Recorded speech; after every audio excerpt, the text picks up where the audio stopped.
Շարունակելով մեր հայրենիքի Հայաստանի պատմությունը, այսօր ևս կներկայացնեմ մի քանի հայկական ամրոցի և բերդի մասին հետաքրքիր փաստեր։ Սպիտակ բերդ։ Գեղարքունիքի մարզի Բերդկուն գյուղում է գտնվում Սպիտակ բերդը։ Ամրոցը հիմնականում հայտնի է Սպիտակ բերդ անունով, քանի որ կառուցված է եղել սպիտակ քարերից, սակայն պատմական աղբյուրներում հիշատակվում է նաև որպես իշխանած բերդ։ Այն գտնվում է Գեղարքունիքի մարզի Բերդկուն գյուղում, Սևանա լճի ավազանում, Բլրի վրա։ Ամրոցը բազմաշերտ պատմամշակութային համալիր է, որի ակունքները հասնում են վաղ միջնադար, իսկ հիմնական կառույցները վերաբերում են ավելի ուշ շրջաններին։ Այն եղել է կարևոր պաշտպանական կառույց և իշխանական նստավայր։ Այսօր ամրոցից պահպանվել են միայն ավերակներ, սակայն դրանք շարունակում են վկայել Գեղարքունիքի հարուստ պատմության մասին։ Սև բերդ։ Գյումրիի Սև բերդը կառուցված 1834 թվականին 19-րդ դարի ռազմական ճարտարապետության եզակի նմուշ է։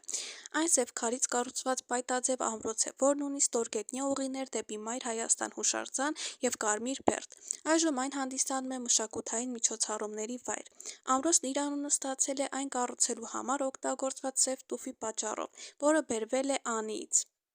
Այն կառուցվել է Գյումրիի պաշտպանությունը ապահովելու համար։ Ամրոցն ունի յուրահատուկ պայտաձև տեսք, որն ապահովում էր 360 աստիճանանոց պաշտպանություն։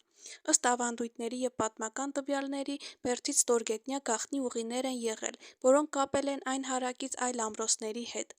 Երկար ժամանակ լքված լինելուց հետո բերդը վերանորոգվել է և այժմ ծառայում է որպես համերգասրահ, ցուցասրահ և պատմամշակութային վայր։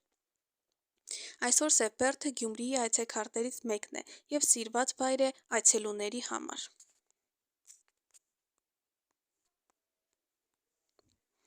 Աղջկա բերդ։ Աղջկա բերդը գտնվում է Տավուշի մարզի Իջևան քաղաքից մոտ 16 կիլոմետր դեպի հարավ-արևմուտք, Աստև գետի հովտում, անտառապատ Սարի գագաթին։ Այն եղել է խոշոր ռազմական կառույց, բոլոր կողմերից եզերված լինելով բարձր ժայռերով։ Միաժամանակ այն պաշտպանված է արհեստական բրգավոր պարիսպներով։ Զարգացած միջնադարում բերդը, ինչպես և ամբողջ գավառը, կոչվել է Կայեն։ Կայեն ամրոցը եղել է բավական անառիկ մի կառույց, հանդիսանալով գավառի իշխանների նստավայրը։ Ամրոցի բոլոր շինությունները, ինչպես և պարիսպները, կառուցված են կապտավուն բազալտից, ամուր կրաշաղախով։ Այս ամրոցի պատմահնագիտական արժեքը շատ մեծ է, քանի որ լավ է պահպանվել նրա ամբողջականությունը։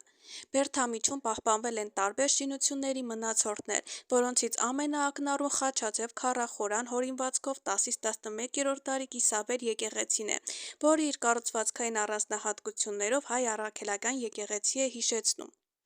Պահպանվել է նաև զորանոցի նշանակության մեկ երկար շինություն, տնտեսական նշանակության այլ սենյակներ, բնակելի շինություններ։ Մուտքի ներսում պահպանվել է փոքրիկ պահակատուն։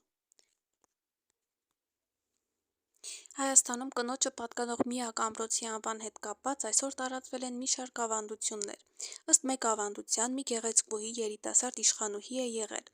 Շատ իշխաններ են ցանկացել ամուսնանալ նրա հետ, սակայն բոլորը մերժվել են։ Իշխանները որոշել են ուժի դիմել, բայց հերոսուհի իշխանուհին, հավաքելով իր տիրապետության տակ գտնվող մարդկանց, զորք է կազմել, կառուցել ամրոց և պարսպապատվել այնտեղ, սակայն առավել զորեղ և համարձակ իշխանները շարունակել են հետամուտ լինել։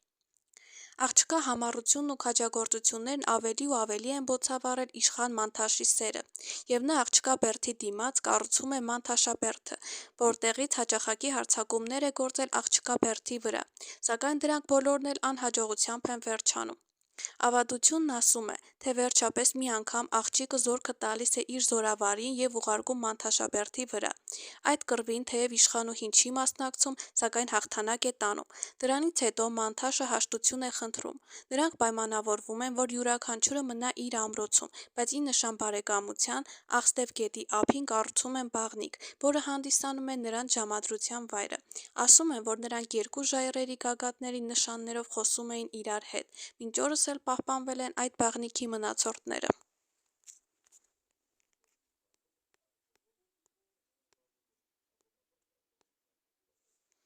Քաղենիի կամ Դաշտադեմի ամրոց։ Քաղենիի ամրոցը գտնվում է Մեծ Հայքի Այրարատ աշխարհի Արագածոտ ընկավառում։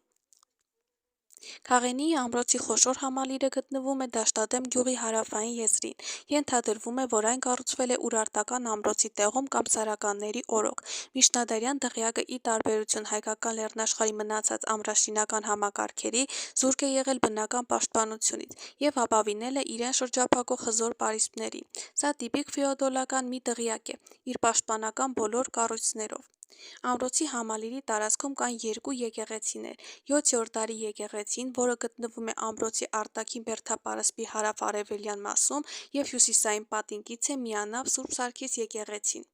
Համալիրի կազմի մեջ են մտնում նաև ջրամբարները, խանի պալատը, միջնաբերդը։